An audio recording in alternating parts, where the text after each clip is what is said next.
Magandang hapon po mga ka-probinsya. Welcome po dito sa A Simple Life in Province o Simpleng Buhay sa Probinsya.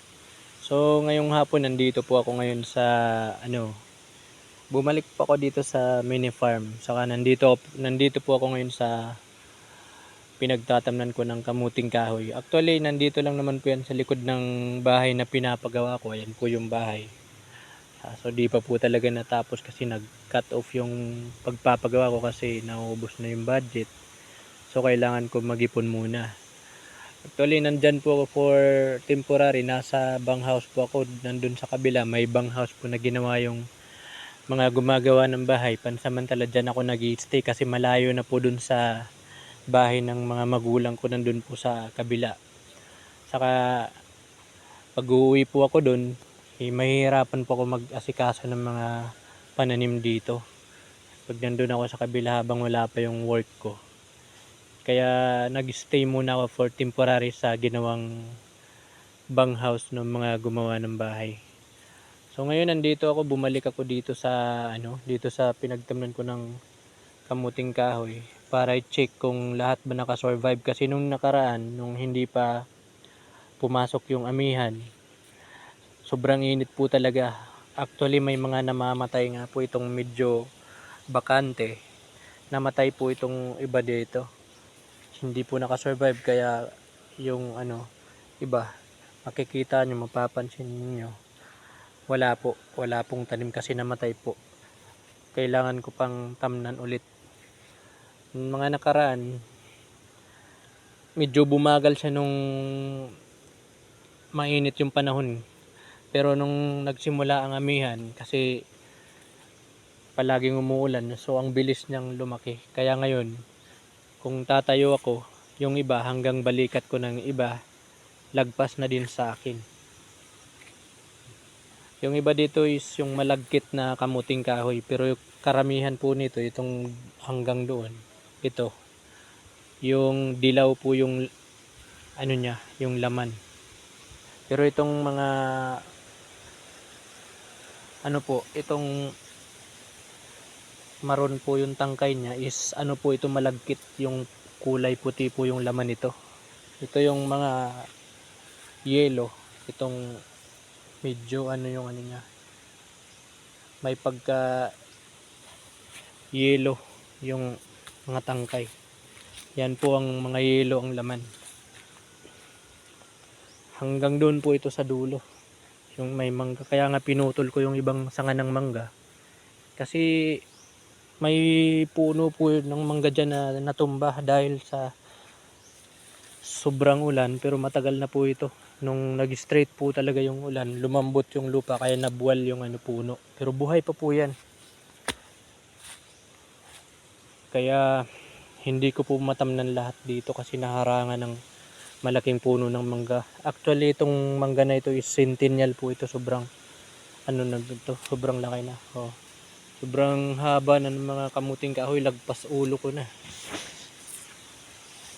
Kaya titingnan natin, i-check lang po kasi titingnan ko kung lahat po ba naka-survive kasi nung nagtrabaho ako, di ko naman po siya ma-check ng araw-araw, di ko siya mapuntahan dito kasi sobrang busy po. So ngayon habang wala pa po yung trabaho ko, kaya dito po muna ako nag-focus sa mga tanim ko.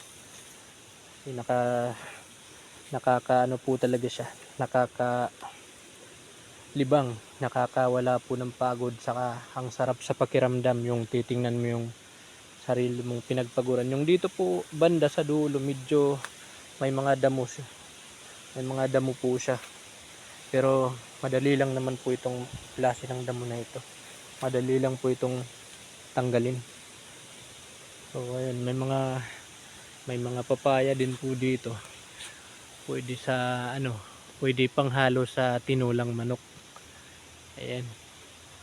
Ayan po yung puno ng mangga. Actually malaki po talaga ito, centennial po kasi itong puno ng mangga na ito. Nabuwal po siya nung matagal na, nung nung nakaraang taon pa po ito, nung nag straight po talaga ng ilang araw yung ulan, nabuwal po yung puno kasi lumambot yung lupa.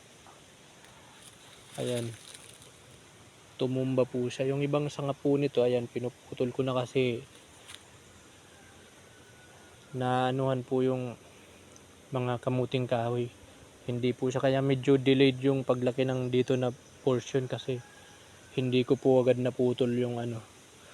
Pag may vacant lang ako, sinisingit ko po yung pagputol ng mga sanga para ma-open po ito, maarawan.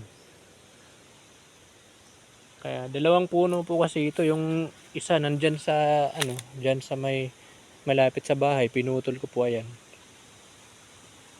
Pinutol ko po yun kasi maaanuhan yung ano, yung septic ng kwarto. Katagalan masisira dahil sa ugat na kasi lumalaki ng lumalaki. Kaya pinutol ko na talaga. Yan, ginamit ko yung iba sa pag ano, gawa dun sa kabila, yung patungan. Medyo tinutubuan na naman ng damo, kailangan ko pa yung linisin nito. Kasi laging umuulan po, kaya mabilis tumubo yung damo. Kaya ito ngayon, inaano ko po ito. Sinisikap ko na bago ako makabalik sa trabaho, malinis ko po lahat ito. Kasi baka sa susunod na buwan magi-start na po yung mushroom production ko, yung tinatawag na oyster mushroom production, kaya sobrang busy ko na po. Yung dito, ito po yung mga huling tanim ko, medyo may namamatay din na iba kasi nga yung nakaraan nung hindi pa pumasok yung amihan, mainit po talaga yung panahon, kaya may iba talaga na namamatay. So, bago lang ito. Pero yung iba po sa kanila ay ano na, mahahaba na po talaga. Actually, pag nakatayo ako, lagpas sa ulo ko na yung iba. Nandun naman po banda yung ano, mga kalabasa dyan. So, yung iba po dito ay sagingan po ito, mga gardaba. Or dito sa amin, garnaba yung tawag sa amin nito. So, pag nasa probinsya tayo, kahit pa paano, pag hindi lang po tamad yung tao, talagang mabubuhay po tayo. Minsan kasi yung kahirapan ng tao nagsisimula din sa bahay, nagsisimula sa sarili.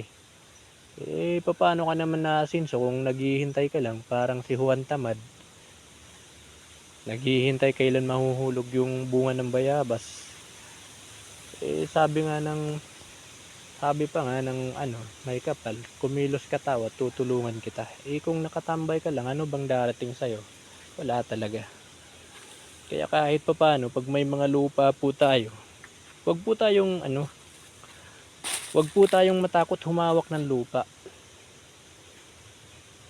Kasi kung sa panahon ngayon, yung kaartehan po ng tao ang iisipin niya, paiiralin, wala po talagang mangyayari. Lalo na sa mga bagong henerasyon, talagang maghihirap ka ng todo pag yun ang lagi mong iisipin. Okay naman po siya lahat. Yung iba lang talaga, may mga namamatay po, mga hindi natubo kasi dahil nga dun sa mainit talaga nung mga nakaraan, lalo nung ano pa, September, saka ano, September at saka October, mainit po talaga. Nagsimula na kasi yung ulan nung pumasok ng November. Kasi starting talaga ng ano, amihan dito is November hanggang April po yan. So, masaya po talaga ako pag tinitingnan ko yung mga tinatanim ko kasi kahit gaano kapagod, pag nakikita mo yung magagandang tubo nila, naaalis talaga yung pagod. Saka ang sarap talaga sa pakiramdam. Yung pagdating ng araw, aanikan lang sa mga tanim mo, napapakinabangan mo na talaga. Kaya maganda talaga na ano, magsipag. Ganun lang naman tayo. Habang buhay tayo, ganun lang ang routine natin sa buhay. Paulit-ulit yan kasi siyempre, may pangangailangan tayo sa araw-araw. Kumakain tayo araw-gabi. Kaya kailangan talaga magsipag ng tao. Huwag pong pairalin yung katamaran. Huwag pong isipin palagi yung pagod ako. Kasi kung pagod yung lagi nating ilalagay sa ating isipan, wala po talagang darating. Wala namang magbibigay ng libre sa'yo. Kahit na yung sinasabing may blessings na galing sa itaas, pero pag hindi ka kikilos, di naman darating sa'yo yun. Kaya ganun lang talaga. Kailangan magsipag. Saka ang importante, kahit anong diskarte sa buhay, ang importante, hindi labag sa batas ng tao at saka hindi din labag sa batas ng nasa itaas. Ganun lang naman yun. Nabubulol pa nga ako. So, okay naman siya. Okay naman po siya. So, itong dito lang sa likod ng bahay, kailangan ko na ring maglinis. Kasi nito mga nakaraang araw, nabisi po talaga ako dun sa ibaba, dun sa may vegetable na portion. Hinahabol ko po talaga kasi nasasayangan ako sa mga talong, nagsisimula na pong bumunga. Yung nakita nyo sa reels ko, yun po. Tsaka mga sibuyas, nandun po kasi yung mga string beans, kailangan ko nang magtanim ng bago, lilinisin muna yun, tapos tatam na ng bago, tapos yung mga sibuyas, may mga atsal, kangkong, spinach, tsaka yung mga okra, may mga bagong tanim na okra. Kaya kailangan ko talagang ayusin bago ako magiging busy sa pag-aatupag naman sa mushroom production ko. So, yun lang po siguro muna ngayon, guys. Sinasama ko kayong pumasyal dito sa aking kamuting kahoy dito sa likod ng bahay. At least may share ko po sa inyo kung ano po yung buhay dito sa probinsya. So sa mga sumusuporta po sa akin, maraming salamat po sa inyo. Sana suportahan nyo po ako. Sa mga hindi pa po nakapag-subscribe sa aking YouTube channel, paki-subscribe at saka paki-share and like na rin po sa A Simple Life in Province or Simpleng Buhay sa Probinsya. So maraming salamat po sa mga sumusuporta. Sana di po kayo mapagod na suportahan yung munting YouTube channel ko. Actually baguhan po ako sa ganitong vlogging. Pero nagpapasalamat po ako ng buong puso sa inyo. Maraming salamat po. So hanggang dito na lang po muna. Ito lang po muna yung ipapakita ko sa inyo. Saka kita-kits na lang po sa next video. Maraming salamat po.